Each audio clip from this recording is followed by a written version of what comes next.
Hey, dude. How's it going? Good, man. Thanks for taking the time. Of course. I've seen some of your videos. I like your guys' stuff. Thank you. Thank you. We like your stuff. This is a great pairing. Yeah. Works out really well. Hell. We're excited to have you coming back out very shortly. Yeah, are you guys coming to any of those shows? Yeah, hell yeah. Yeah, we are. Wouldn't miss them. We got an audio delay going on here, I think. Oh, can you hear me? Yeah, now we can. There we go. Where in Australia are you guys? Basically smack bang between Sydney and Newcastle. So we'll be at the Sydney show. We actually saw you the last plot tour you did. Was that with Polaris? Yeah. So we saw you last time we were out here. I think it was an eternity ago. Doesn't it just? All those that whole period feels like it was so long. I mean, it kind of was long ago now when you think about it, but yeah, there was a while I was like, I don't know if I'm ever going to tour overseas ever again. It kind of feels like that's just never going to be a possibility. Do you have any concerns now, considering so many bands are having to cancel like international tours and stuff? Because it's still quite hard to make it happen. Yeah, not really so much anymore. Like we've been pretty diligent about getting everything, all our ducks in a row beforehand, as far as like visas and stuff like that. Because I think that seems one of the biggest issues with tours is like people just not getting their visa stuff taken care of early enough, and then fuck up. So we're trying to be as on top of that shit as possible. I feel like it's a bit easier coming into Australia than it is for a lot of people getting into America. America seems to be the hard one because your visa situation's a lot of bit different. Yeah, even architects have just announced they're having visa issues. Yeah, it's a bummer. Everyone is so bummed about that. I guess it's kind of the new way of the world, though. I think if people want to do these, like you said, you have to be a bit more diligent and make sure everything's planned ahead of time. It's the spontaneity's gone out of things a little bit more. Yeah. If anything, we'll just take and we'll just smuggle our way. Just real big duffel bags. You'll be fine. Yeah. And you also announced you're doing some solo stuff while you're out here. Yeah, so it was that happened kind of out of nowhere. As soon as we announced the Australia show, somebody from Australia, one of my friends from over there, was like, why don't you just come like a few days early and play a couple shows? I was like, that's a good idea. And then I hit up Jesse, and then it became an actual thing like within a week of even just having the idea. So I'm stoked though. I haven't gotten to do anything solo since like way before COVID. So it's been like probably 3-ish years since I've even played like a solo show. Oh wow. I'm pretty cool. Yeah. Playing playing tons of old stuff and tons of new stuff. So it'll be good. Hell yeah.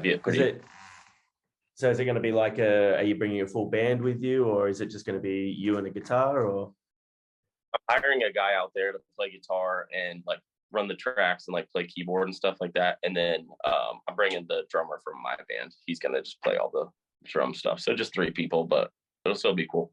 Yeah, sick. That's something, because your last EP you brought out was a bit more band orientated. Like it had a bit more musically going on. I was curious about that, how you're going to fill that out. But yeah, that's exciting.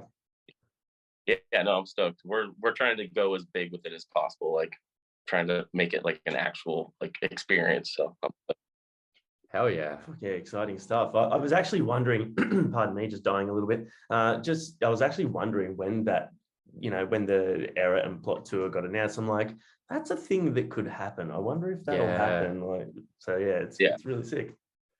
I did a short run with Jesse in Ghost Atlas, like it was like 3 or 4 years ago, and it was honestly like one of the funnest tours I've ever done. So I was like, as soon as that idea happened, I was like, we have to make this happen. That'd be so much fun. Yeah, for sure. I feel like you guys are gonna have such a good, like, that's gonna be a good tour. Like you guys and Era, who are such good dudes, that's just gonna be a vibe. Livers for sure, and be those dudes are the worst influences, and we're also the worst influences. So it's a terrible combination. Yes, best way. Yeah, or a great combination, depending on how you look at it. All right, yeah, sure, why not? Yeah, it's exciting for us because we featured quite a few singles from the last album for you guys, and it's really exciting to actually be able to hear this stuff come live. Like we haven't really seen much footage of you guys being playing live over here, so the Swan Song stuff is it's pretty exciting for us to get to experience live after what seems like a while now. You guys did release like mid last year. Yeah, it'll be a year next month since that came out. We did one full US tour on it where we only played like a couple songs, and then we just did like 2 weeks, just like a festival run. We did a couple of headlining shows, but even that, it didn't feel like an actual tour. So yeah, we're honestly, it still feels like we're pretty early in the record cycle for it, but we've already got like new stuff planned out and all that stuff. So I was gonna say, how does that go in terms of like creativity and songwriting when you're constantly churning out new stuff? Does that feel like you have any pressure to maintain, or are you okay? You just continue recording and be creative? I'm just like always writing regardless. You know what I mean? Like that's just, it's a hobby. Like I'm fortunate enough to do what I do for a living. That's also like my favorite thing to do. So it's like, it never stops. Like I'm always working on something, whether it's for myself or another band or artist or something like that. But this year, especially, I've had like a pretty big creative flow, been just writing tons of stuff. So I think we're going to be putting out a lot more consistent plot stuff, because we've always been like every 2 years we'll put out a record, but I kind of want to change that and be doing more like singles and EP type stuff, like more experimental stuff in between the records, just to kind of keep people going. But yeah, we got a lot of cool stuff coming up. It's kind of where, like we've spoken to a lot of artists that, that's kind of where artists are tending to go now with, like just with people's, consumers' attention spans and things like that, and how many bands there are dropping stuff, just that sort of necessity to really keep on top of it and keep releasing, but obviously keep releasing good stuff, but just basically keep people's attention. Yeah, honestly, I do the exact same thing. Like I don't really listen to records anymore. Like it's pretty rare. I have to like really love a band or an artist to like listen to something all the way through. So I totally get it. And like it sucks even like from an artist standpoint. Like I've written so many songs that are on albums that I feel like just never saw the light of day. Like people never talk about them or anything like that. It's just because nobody has the attention span to get that deep into a record. Well, some people do. You get to track 7 and it gets forgotten about. Exactly. So it's like, what's the point? I'd rather like put full attention into big songs that I like really believe in, have like proper video type stuff with it and stuff. So honestly, I'd be stoked to never do a record again. Just do short. Yeah, but it's hard though, because like even yesterday I was just driving to work and I'm like, oh shit, like I've got an hour, I'm going to put that Stick to Your Guns newest album on, because I had only listened to it through once, because you just don't have the time, and there's so much music coming out that you listen to a few tracks and then you'll be out of the car. Then the next time you get in, you'll listen to something else because something else has dropped, and it's just so much going on. Great time for music because there is so much cool shit out there.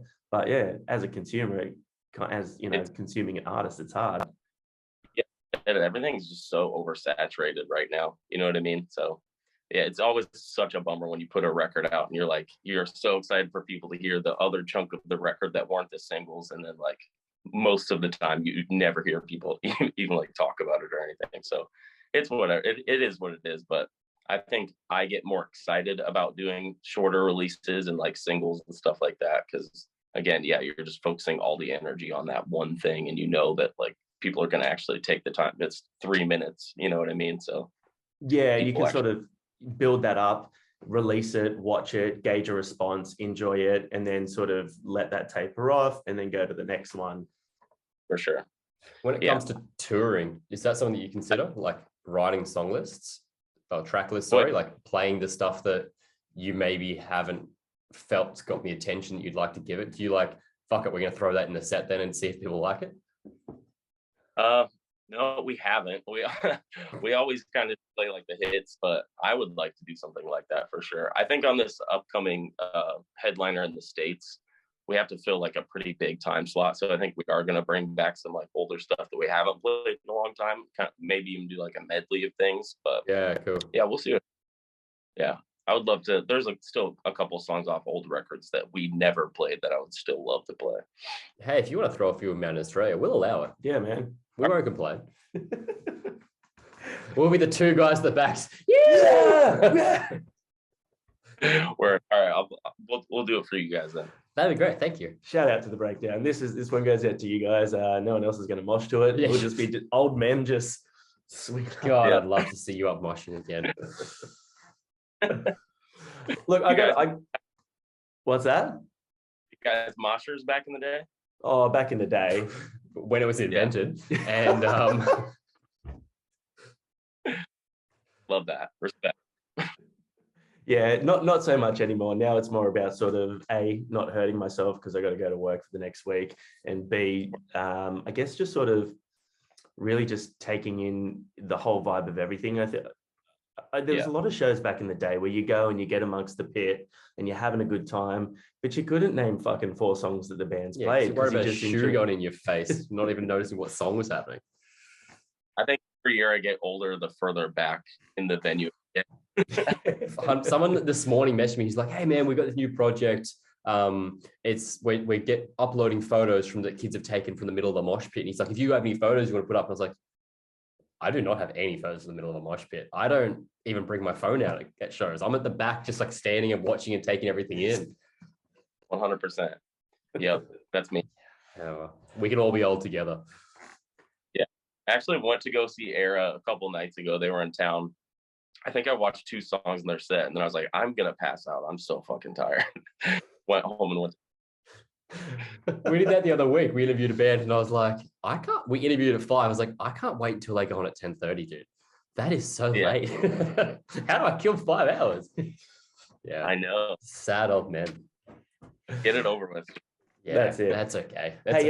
I do need to say though that I was a little bit late to the party on you guys. I didn't hear about you. Yeah. I mean, I'd heard the name, but I didn't actually hear you guys until you dropped Dispose. And you know, Feel Nothing. I saw that film clip, man, and I was fucking blown away. And just as a personal thing, I just want to say thank you, because that album literally helped to get me through like one of the darkest periods I've had over the last 40 years of being alive. So much appreciated. It's a fantastic album, and it literally did make me fall in love with you guys' band and really respect the emotion that you put in as a vocalist, especially because it's something, because I've always been a vocalist, and just hearing how raw and how honest you project that is just really fucking fantastic, man. And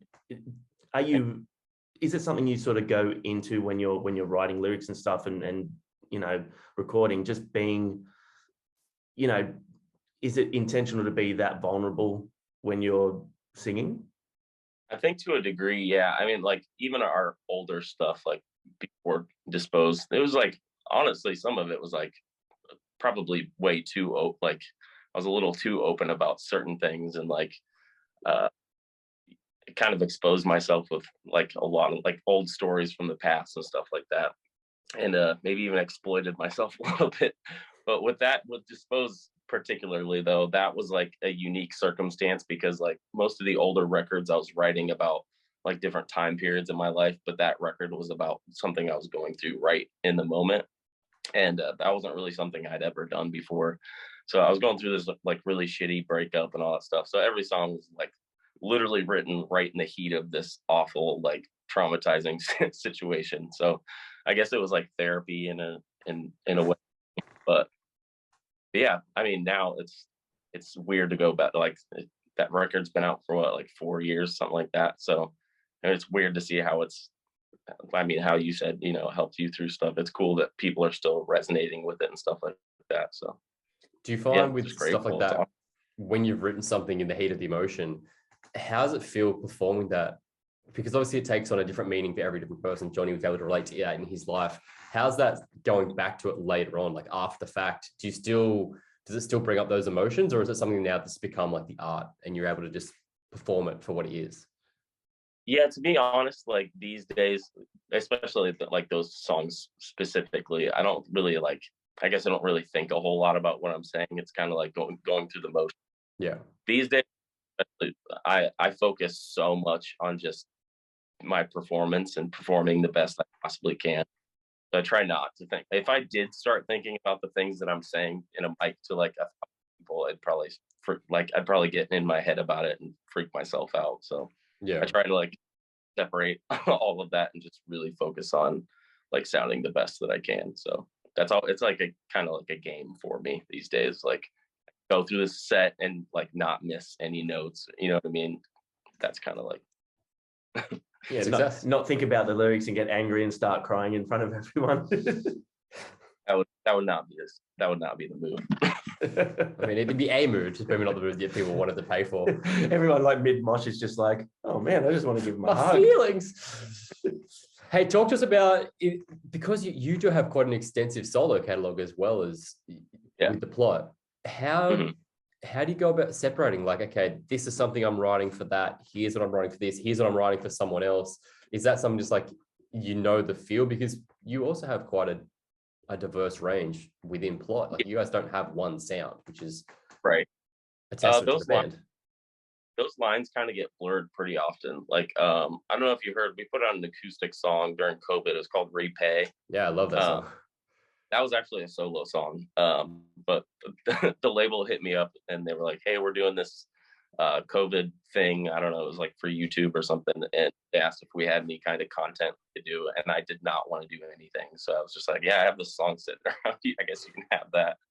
So that's how that came up. But like, yeah, for the most part, like, let's say I just put out a plot record and it's been like 6 months, then I'm usually like, okay, this is like the perfect time to work on like solo stuff kind of in between, kind of bounce back and forth. But sometimes, like, I mean, even right now, I wrote a song like a week or two ago and it was intended to be a solo song, but now I'm kind of leaning more towards it being a plot song. So obviously, like with the super like pop stuff, that can't be plot.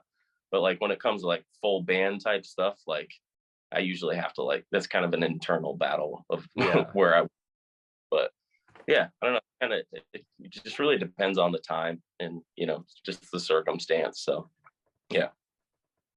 Interesting. Good fun. Do you find, because you started out as a very heavy band and there's still heavy moments throughout, is that something you feel pressured to write for plot, like from the fans, or is that something that just naturally comes? Or I definitely have in the past like felt like even with Dispose, that was like the first record where we like barely had any heavy elements. There's like a few like moments sprinkled in here and there, and that was like a pretty risky thing for us. But I didn't like, I don't know, at the end of the day, I didn't want to like force heavy parts just to have them. And it felt like, honestly, I wrote probably 10 heavy songs for that record and just none of them really felt cohesive with like the overall theme and idea. So those all ended up getting scrapped and going to like other bands and other places and stuff like that. So yeah, hopefully that answered the question. I'm not sure if it did. Yeah, I get what you mean though. Like it must be daunting in that sense. But the thing is, like, I mean, for me, I wasn't super familiar with your old stuff when I heard Dispose, but listening to it, I was like, this is fucking heavy, like, and heavy emotionally as well. And I think that there's a lot of heavy music fans out there that can relate to that sort of stuff and can relate to a heavy emotion, setting a mood and a tone in an album that's not, necessarily sonically heavy. You don't need to see a breakdown to be heavy. Right. Yeah, these days I'm kind of like, it's more about the emotion than like the actual, like what the guitar part is. You know what I mean? Like pretty much all of our music is pretty like emotion based, lack of a better interpretation. You know what I mean? Like that's the heart of our music, is just like the ideas and the subject matter. You know what I mean? And the music is there to kind of complement that. So yeah, that's kind of how I approach pretty much anything I work on. Yeah, right. Now, it's good to hear you say just before that Plot is going to be doing some stuff more consistently in terms of singles and that. Now, there was a rumor going around a while back that people were saying that Plot were sort of not sure if they were going to continue or thinking of calling it a day. I don't know how much, weight there was behind that, but was there any truth to that? Was there any, difficulty with the band? Yeah, I want to quit like after every record. That's probably not what people want to hear. Hey, I think that about every time we record. I'm so done with him. I don't know what it always like in between record cycles. I'm always like, God, do I really want to do that again? Like that doesn't. Well, I think it's more like touring. I really don't enjoy it. The older I get, the harder it gets, and it's like, I think every time we go to like do another record, all I can think about is like, oh my God, I'm gonna have to I'm gonna have to be gone for like 6 to 8 months out of the year. But luckily, like with this record cycle, it's been so easy. We did one full US tour and then like 2 weeks worth of shows. So it was like, if we could keep doing that, I think I could maintain for a lot longer, but I can't do like the 6 to 8 months anymore. I like my home life way too much. So, and Yeah. I'm also trying more into like the producing side of things, because I think that's where I'm the happiest. I like to write and stuff, and it's really hard to write on tour and stuff. So always feel like I'm missing something that's really important to me whenever I'm out. So, but I did buy a laptop recently, and I've been trying to like, I actually wrote 2 songs on the last little run that we did. So I'm like finally starting to like figure it out and like make it work, because I know it's really important to my mental health. So as long and though is like, as long as it's fun, I'll keep doing it. But if it starts to feel like a drag and like it's really taking away from like my overall happiness, like it's not worth it to me anymore. So I'm definitely getting better at saying no to things, and I think that will kind of like, that might help like the longevity of things, moving forward. So Sure. We'll see. Before Swan Song though, I mean during that, we were going through the COVID stuff, and I think COVID really made me realize like I really don't need the band or like this side of my life to be happy. If anything, I think I'm happier without it. But then whenever we did get back to it, I was like, okay, I kind of like this again. So Yeah. I don't know. It literally just weighs on like if it just feels enticing, if it feels fun, you know what I mean? So For sure. Yeah, I think COVID was a big eye opener for a lot of bands in that sense. Sort of, like having that stripped away. Some people were like, oh God, like, the initial fear was like, I'm never going to get to do this again. And then bands were sort of like, oh, like if we do get this back, we can do this in a much more sort of, well thought out, well planned out way. We don't have to spend 2 years away from our families. We don't have to, run ourselves into the ground, sleeping on floors and things like that. exactly. At the end of the day, it's all about mental health, and whether it still feels like it's worth your time and energy and stuff, because touring takes a lot out of you, and you miss a lot of things back home. You feel like you miss out on big life type things, and I don't know, as long as we can like keep it shorter and more spread out, like I said, but that's pretty much it. When it comes to producing, have you got any artists that are like you really want to work with, that are like goals for you? Yeah, I'm kind of like trying to branch out a little bit more. Like I don't want to just be pigeonholed into like metalcore or rock and stuff like that. Like I really enjoy doing like pop productions and stuff like that. And luckily, like through the solo stuff, that's also connected me with like some rappers and like more like pop oriented type artists and stuff like that. So right now I've been like really, really lucky. It's like a really good balance of bands and artists and stuff like that are all across the board genre wise. But as far as like bands I'd like to work with, I mean, just like any of like the bands that we've toured with, like We Came as like all the bands we tour with. Love to get more in the studio with people that we've already toured with and friends, which it's already starting to happen now that I've had more time off tour. I've been getting a lot of like really cool job opportunities. I just got to work with Invent Animate this past year. Cool. Oh, sick. Yeah.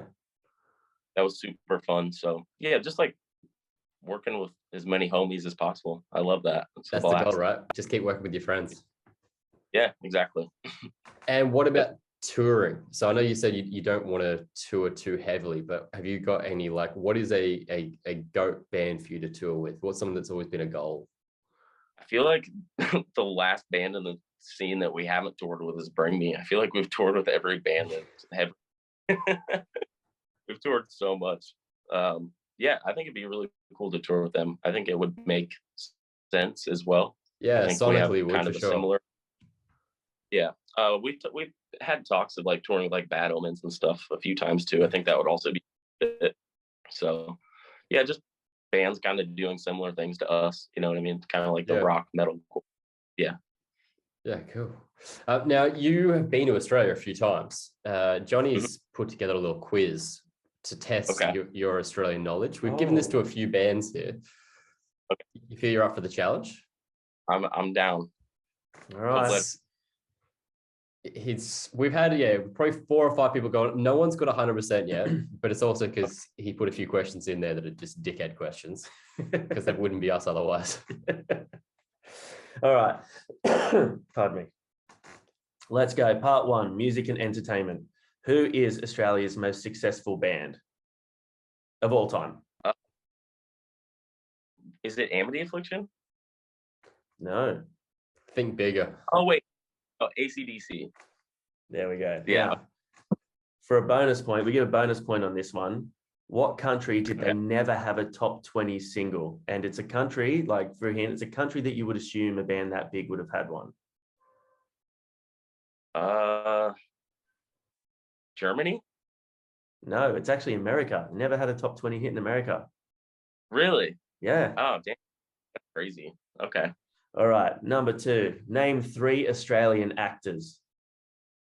Oh, God. Margot Robbie. Is she Australian? Yeah. Oh, fuck. Here's another one. Hugh Jackman, Yeah. I think. Yeah. God, I'm blanking. I keep wanting to say Iggy Azalea, but she's an artist. Yeah, it doesn't count. I can't think of a third. What would be another? It's so funny that everyone goes for Margot Robbie because she doesn't even pop in my head in the slightest. Really? Yeah. She's I think of like older generation, maybe because I'm old. I think of older generation people. You got like Russell Crowe, Kate Blanchett, Nicole Kidman. I didn't know I didn't know that. Yeah. And then the other one that most people get is Chris Hemsworth, Thor. Oh, that's right. I did know that. Damn. All right. Number 3, what famous surf town did Parkway Drive come from? Man, I don't know a whole lot about them. Are they from Perth? No, actually, a lot of people say Perth. Yeah, I think it's people don't really know where Perth is. Everyone's like, Perth, that's part of Australia, right? No, it's actually Byron Bay. Have you ever been to Byron? I'm not sure. I don't really pay much attention to anything, so. Okay. It's like near the Gold Coast, on the way up to like Brisbane. If you play Brisbane, it's on the coast on that way. Okay, we've probably been around there. Yeah, it's like the sort of chilled hippie sort of vibe. Okay. Yeah. All right. Part 2, sorry. Wildlife and food. Australia is home to the world's deadliest spider. Do you know what it's called? I feel like somebody did tell me this. Does it have black in the name? No. But it is black. Okay. It is black, yeah. It's the funnel web spider. Doesn't kill people anymore because they've got an anti-venom for it. But yeah, it fucks a lot of people up. I don't like that. Yeah, no one likes that. It's a horrendous looking spider. How fast after it bites you do you have to get the shot? Depends on the size of it, but yeah, it's within I think it's within a couple of hours or something. It's like within an hour. Oh yeah, those things. Yeah, it's like this big, and the fangs are big. So if it gets you, you know it's got you. It's not like a thing where you can accidentally get bitten and not know about it. It'll fuck you up.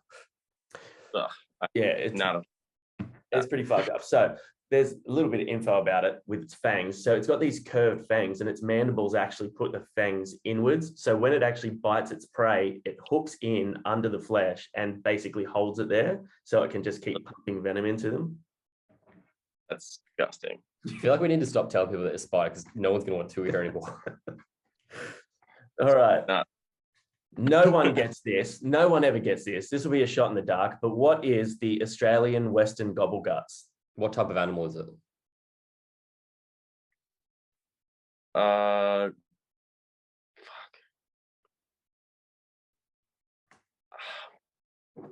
It's not kangaroo, obviously. No, what? Sorry. Kangaroo. I don't have no idea. No, it's actually a fish, and it's a nice, cute little thing. Oh yeah, just has a weird name. Yeah. All right. Do you know what is a golden gay time? A golden daytime? Gay time. With a Gay G. time? Yeah.